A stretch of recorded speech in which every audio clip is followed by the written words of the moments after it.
Je dis petite surprise parce qu'on s'attendait peut-être pas à une nomination aussitôt et surtout à ce nom qui n'avait pour l'instant pas vraiment circulé en fait. Ouais, absolument. Alors juste sur le match en lui-même, hein, on peut déjà dire que les Lillois avaient fait un bon match nul à 3, qu'ils auraient clairement mérité de Ouais. l'emporter. Malgré tout, un huitième match nul en 14 journées, c'est assez énorme et ça ne fait pas avancer le LOSC. Alors, c'était difficile de dire si l'électrochoc Patrick Colo avait eu lieu, hein, c'était en tout cas trop tôt pour le dire et on ne le saura jamais. Pour Colo, le bilan était mitigé, il voulait venir dans l'eau pour prendre les 3 Ouais. points. Finalement, le LOSC ne prend qu'un point. Finalement, le LOSC du coup est 17e. Il n'est pas relégable qu'à la différence de but. Les dirigeants lillois se sont inquiétés et ont activé la piste qui était la leur depuis début de semaine dernière, c'est-à-dire le Corse de 54 ans, Frédéric Antonetti. C'est vrai que c'est allé vite, c'est dur pour Patrick Colo, mais il y avait état d'urgence et une décision est tombée. Alors, Présentez-nous un petit peu cet entraîneur, comme vous l'avez dit, corse, hein, Frédéric Frédéric Antonetti. Antonetti, d'abord, c'est un entraîneur qui a fait les beaux jours de Bastia à la fin des années 90. C'est un ancien joueur.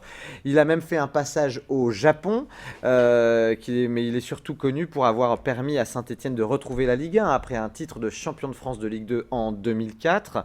C'est un coach à la forte personnalité. Antonetti, il est capable de sortir de ses gonds. Il a d'ailleurs déjà été suspendu 6 mois par la Ligue professionnelle de football pour avoir bousculé un arbitre assistant. Mais au dire de beaucoup, c'est aussi un très fin tacticien, Antonetti. La preuve avec Nice, équipe qu'il a stabilisée dans l'élite pendant plusieurs saisons, hein, pendant 4 saisons.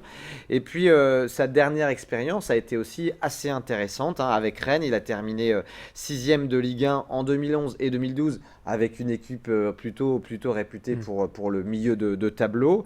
Maintenant, pour lui, la mission est d'importance, hein. Il faut redonner confiance à tout un groupe. Il faut retrouver le chemin défilé, hein, pour une équipe qui a vraiment du mal à marquer des Ouais, buts, ça c'est sûr. même s'il y a eu beaucoup d'occasions samedi soir face à l'équipe de Troyes. Il va falloir engranger des points vite, très vite, pour quitter cette fameuse 17e place qui est clairement indigne d'un club du standing du LOSC, hein. On est 17e, mais n'oublions pas qu'il y a quelques années, nous étions champions de France. Donc il y a vraiment quelque chose à dépoussiérer et une nouvelle dynamique à insuffler. Et tout cela sera donc à découvrir lors de la présentation officielle de Frédéric Antonetti. Donc demain au domaine de Luchin, une conférence de presse que vous pourrez suivre en direct en intégralité sur Grand Lille TV. Alors on parle encore de football, mais de Ligue 2 cette fois, Guillaume. Oui, rapidement pour vous dire que Valenciennes et Lens reçoivent pour le compte de la 15e journée de Ligue 2. C'est demain soir, hein, ce mardi à 20h. Valenciennes reçoit Nîmes, lanterne rouge de Ligue 2.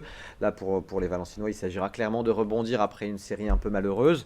Et puis, du côté du Racing Club de Lens, les hommes d'Antoine Camboiré reçoivent l'équipe de Niort, 16e. Et du côté de Lens, il s'agira tout simplement de confirmer le renouveau. Alors on ferme cette page football pour ouvrir la page basket avec un derby régional ce week-end. Ouais, c'était en Pro B, c'était du côté de Boulogne-sur-Mer. Et Boulogne a battu Lille 94-84. Les Boulonnais ont carrément fait sauter la défense lilloise, réputée pourtant très très solide depuis le début de la saison. De son côté, Denain s'est incliné de 20 points, donc assez lourdement à domicile face à Vichy. Le Portel a perdu à Nantes et Orchi n'a vraiment pas fait le poids à Rennes, face à Rouen, pardon, à domicile. Ils ont perdu d'une quinzaine de points, les joueurs d'Orchi. L'événement aussi sur la côte de Pâle en sport mécanique avec la ronde des sables à Lone Plage. Oui, c'est toujours, hein, à peu près un mois et demi avant l'Enduropal du Touquet, c'est la grande répétition. C'est du côté de Lone Plage, c'était la 19e édition et avant de souffler leurs 20 bougies, eh bien, les organisateurs ont vu un très très beau doublé belge avec d'abord le tout jeune Damon Mertens, hein. Il avait déjà étonné son monde en terminant deuxième du dernier Enduropal derrière Adrien Van Beveren. Il a surclassé ses adversaires ce week-end et puis il a terminé devant un autre belge, lui aussi vainqueur de l'Enduropal, Steve Ramon. A noter que Adrien Van Beveren était au départ de l'événement, hein, mais il a rapidement abandonné sur problème mécanique. Mais enfin, rappelons quand même que pour Van Beveren, Oui. la priorité est ailleurs. Il s'entraîne pour le compte du Dakar et il sera au départ du Dakar en janvier prochain. Allez, quelques infos en bref aussi pour terminer. Rapidement, d'abord du volley, ça y est, hein, le TLM qui avait battu coup sur coup en Coupe de France et en championnat l'équipe de Nice a clairement lancé sa saison. Ils sont allés gagner 3-0 dans le cadre du Derby du Nord à Cambrai, hein, loin de leur base, donc bravo aux Tourquenois. En hockey sur gazon chez les dames, Lille est allé gagner là aussi à l'extérieur au Stade Français 5-2 et reprend la tête d'élite féminine. Maintenant attention, Lambersart a un match en retard. En basket toujours, juste pour vous dire que le BCM, hein, Gravelines est en déplacement ce soir à à Cholet, c'est à 20h30, avec la possibilité de recoller avec les leaders de Pro A, l'Asvel de Villeurbanne. Et puis un petit mot de tennis, là c'est un peu plus décevant, les Lillois qui ont été battus 4-2 à Paris. Du coup, le TCL est 5e sur 6 de sa poule. Il va falloir gagner la prochaine rencontre à Aubonne pour envisager le maintien.